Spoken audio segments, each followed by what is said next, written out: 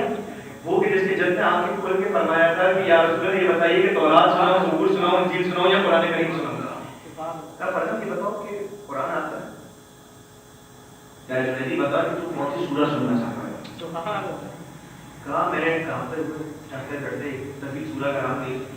جب اس طویل سورہ کا نام دیا تو اس فرزند نے سامنے سے سورہ کو مکمل پڑھا, اس کے بعد اس کی تفسیر کو میرے لیے بیان کیا, اس کے بعد بیان کیا کہ کون سی آیت مکے کے اندر نازل ہوئی, کون سی آیت مدینے میں نازل ہوئی, کون سی آیت دن میں نازل ہوئی, کون سی آیت رات میں نازل ہوئی. زبان حال یہ تھا کہ شاید امام نبی اس شخص سے کہہ رہے ہو کہ تو خاندان تدبیر کا امتحان لینے کے لیے آئے. ارے جب ہم کلام کرنے کے لیے آئے تو دنیا کے بڑے سے بڑا مفسر اگر ہمارے جج کے سامنے بیٹھ جائے تو ہمارے جج کہا کرتے ہیں کہ آؤ مجھ سے سوال کرو, کیونکہ میں جانتا ہوں کہ رسول پر کون سی آیت کس حال میں نازل ہوئی, کون سی گھر میں نازل ہوئی, کون سی چادر میں نازل ہوئی, کون سی مبارکہ کے میدان میں نازل ہوئی, کون سی تکبیر کے میدان میں نازل ہوئی. سوال پر محمد رسول اللہ